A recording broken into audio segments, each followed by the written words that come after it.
Μπαίνει μες στη λακκούβα και ξαφνικά τον βλέπω το αμάξι του να είναι στον αέρα. Καλησπέρα, μάγκες. Είμαστε οι Blame. Αυτό είναι το πρώτο βίντεο του καναλιού μας. Είμαι ο Εμίλιος. Και είμαι ο Blond. Και αυτό είναι το πρώτο μας autovlog. Στο σημερινό βίντεο θα κάνουμε μια βόλτα προς το Ρεόκαστρο και θα σας διηγηθούμε μια ιστορία για το πώς πήγαμε να τουμπάρουμε 2 αμάξια. Αλλά πριν από αυτό θα σας πούμε λίγα πράγματα για μας, καθώς είναι το πρώτο βίντεο. Εμένα μπορεί να με θυμάστε από προηγούμενο κανάλι όπου λεγόταν SKG Rides, όπου είχαμε πιάσει κάποια νούμερα. Και αποφάσισα να κάνω μια νέα αρχή μαζί με τον Blond.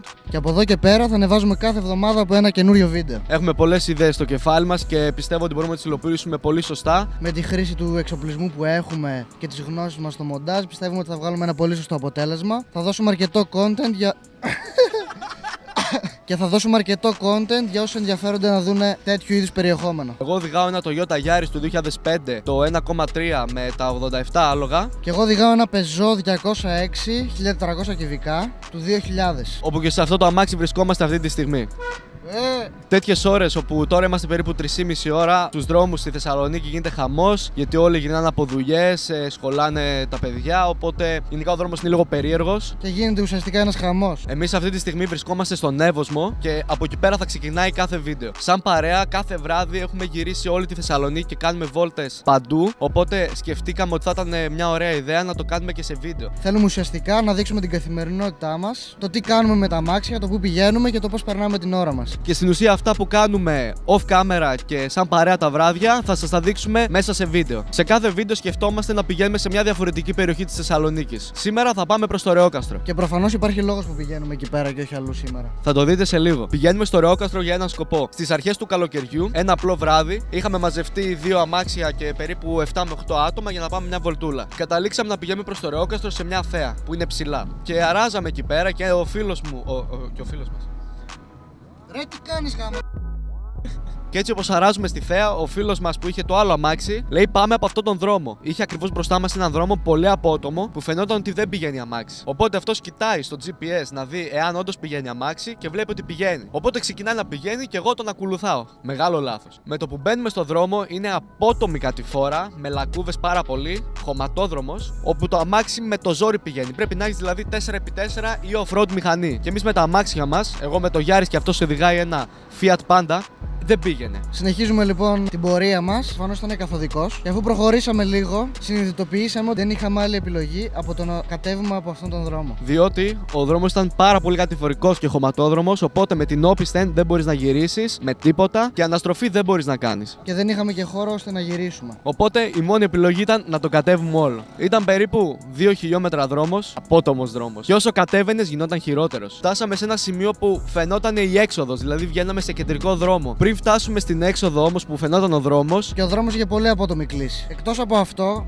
ο δρόμος δεν ήταν δρόμος, έτσι. Είχε απλά πέτρες και χώμα. Πολύ μεγάλες τρύπες οι οποίες έκαναν damage και τα 2 αμάξια. Συνεχίζουμε, κατεβαίνουμε λοιπόν. Εφόσον ξέραμε ότι δεν μπορούμε να γυρίσουμε, προχωράμε ευθεία και εμείς κάπως έπρεπε να τις κατέβουμε. Είχε από την δεξιά μεριά μια μεγάλη τρύπα και από αριστερά ήταν ο δρόμος όπως ήταν και πιο πριν. Έτσι, καταφέραμε κάπως μαγικά να κατέβουμε όλες αυτές τις λακκούβες και τις κατηφόρες. Και όπως προανέφερα, φτάσαμε στο σημείο όπου μας μένει λίγο ακόμα για να βγούμε στον κεντρικό δρόμο. Είχε μείνει μια τεράστια λακκούβα, όπου αυτή η λακκούβα έφτανε περίπου μέχρι το γόνατο του ποδιού μου. Η λακκούβα ήταν περίπου μισό μέτρο. Οπότε, εγώ ήμουν στο πίσω αμάξι, ο φίλος μου ήταν στο μπροστά αμάξι. Ήμουν εγώ μαζί με τον Blond. Και κάποια στιγμή, έτσι όπως πηγαίνει μπροστά, μπαίνει μες στη λακκούβα και ξαφνικά τον βλέπω το αμάξι του να είναι στον αέρα. Οι 2 ρόδες του ήταν στον αέρα. Εγώ τώρα έχω φρικάρει, γιατί λέω: μπορεί να του πάρει, αλλά ακόμα και να μην του πάρει και καταφέρει να το περάσει, μετά είναι η σειρά μου. Δεν υπάρχει γυρισμός. Έτσι κατεβαίνουμε όλοι από το αμάξι. Από τα αμάξια όλα, εκτός από μένα, γιατί εγώ δεν μπορούσα να κατέβω, καθώς ήταν μεγάλη κατηφορική κλίση και το χιλιόφρενό μου δεν έπιανε για να μείνει το αμάξι. Οπότε κατεβαίνουν όλοι,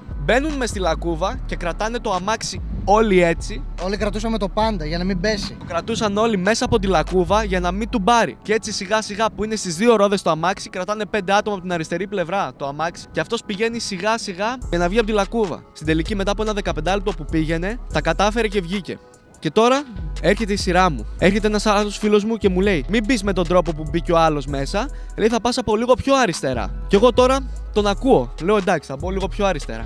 Μεγάλο λάθος. Με αυτόν τον τρόπο μπήκα πολύ χειρότερα μέσα στη λακκούβα από ότι θα έμπαινε ο άλλος. Τέλος πάντων, μπαίνω κι εγώ μέσα στη λακκούβα, κατεβαίνουν όλοι, κρατάνε τα αμάξι, πηγαίνω σιγά σιγά Και κάποια στιγμή μου λέει ο Μπλον: κόψε το τιμόνι σου full δεξιά. Λέω κομπλέ. Αρχίζω κόβω το τιμόνι και βλέπω ότι δεν κόβει. Και λέω ρε μαλάκες, το τιμόνι μου δεν κόβει. Και μου λένε: ναι, ρε, είσαι στον αέρα. Εγώ έχω φρικάρει τώρα. Λέω: πάει, τελείωσε, δεν έχω αμάξι. Κρατάνε όλοι. Ήταν έτοιμοι να τους πλακώσει το αμάξι και στην τελική κάπως μαγικά το κατάφεραμε. Εμείς εκείνη τη στιγμή ήμασταν μέσα στην τρύπα με τα πόδια μας έξω από το αμάξι και απλά ήμασταν 3 άτομα οι οποίοι απλά κρατούσαμε το αμάξι για να μην πέσει. Και κάτι άλλο, όπως σας είπε και ο Εμίλιος, το χειρόφρενο του αμαξιού δεν μπορούσε να κρατήσει το αμάξι. Οπότε τι έκανε? Έκατσε μέσα στο αμάξι με το πόδι στο φρένο και το χέρι στο χειρόφρενο. Αν έβγαινε από το αμάξι θα έφευγε. Δεν γινόταν να κρατηθεί με άλλον τρόπο. Ο μόνος τρόπος που σκέφτηκα τώρα ότι θα μπορούσε να κρατηθεί άμα το έσβηνα και έβαζα και ταχύτητα. Ίσως να κρατιότανε, αλλά εκείνη τη στιγμή δεν μπορούσα να το ρισκάρω, οπότε έμεινα μέσα με φρένο. Δηλαδή θα έπρεπε να κουμπώσω όπισθεν για να κρατηθεί το αμάξι και δεν ξέρω αν θα κρατιόταν καθώς δεν το δοκίμασα εκείνη τη στιγμή, απλά μου ήρθε τώρα. Τελική κάπως μαγικά. Κατάφερα, βγήκα και εγώ και βγήκαμε στον κεντρικό δρόμο. Και τώρα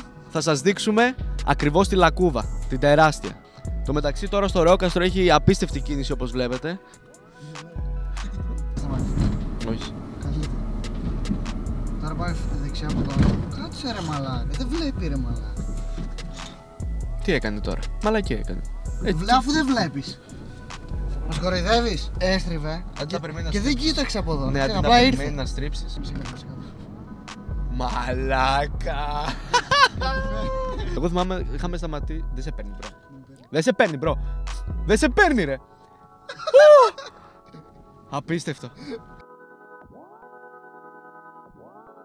Φτάσαμε στην τοποθεσία που έγινε όλο αυτό το σκηνικό που σας περιγράψαμε και τώρα θα σας δείξουμε την μεγάλη λακκούβα. Από ό,τι βλέπετε είναι ακριβώς εδώ πέρα και αυτό ακριβώς είναι το σημείο που βγήκαμε όταν προσπεράσαμε την τελευταία λακκούβα. Πάμε να δούμε τη λακκούβα. Δείτε τώρα μια ανηφορική κλίση που έχει. Είναι απίστευτο, δεν ξέρω αν φαίνεται στην κάμερα ακριβώς όπως το βλέπουμε εμείς. Αυτό το μέρος σκεφτείτε ότι το κατεβήκαμε με 2 αμάξια. Και άμα δείτε έχει τρύπες στο πάτωμα. Πάμε να το δούμε από πιο κοντά. Λοιπόν, αυτή εδώ πέρα είναι η λακκούβα όπως σας δείξαμε. Το θέμα είναι ότι τώρα έχουν βάλει πέτρες. Οπότε έχει γίνει μικρότερη λακκούβα. Όταν είχαμε έρθει εμείς δεν υπήρχαν πέτρες. Και στην ουσία ο χώρος ήταν λίγο μικρότερος. Όπως βλέπετε, δύσκολα χωράει αμάξι να περάσει από τα αριστερά κάπως και να βγει δεξιά. Οπότε έπρεπε αναγκαστικά να μπει μέσα στη λακκούβα. Και από τη στιγμή που μπήκαμε στη λακκούβα, 2 ρόδες ήταν στον αέρα. Και μέσα σε αυτή τη λακκουβίτσα καθόντουσαν οι άλλοι, το αμάξι ήταν στα δεξιά και οι ρόδες στα αριστερά. Και καθόντουσαν οι υπόλοιποι από τα αριστερά και κρατούσαν το αμάξι έτσι για να μην πέσει. Δείτε τώρα μία ανηφόρα που σας έλεγα ότι δεν έπιανε το χειρόφρενο και αυτό το πράγμα δεν υπάρχει περίπτωση να ανέβαινε ούτε με την όπισθεν, αλλά ούτε ακόμα και κάπως μαγικά κάνουμε αναστροφή δεν θα μπορούσαμε να ανέβουμε ούτε με την πρώτη.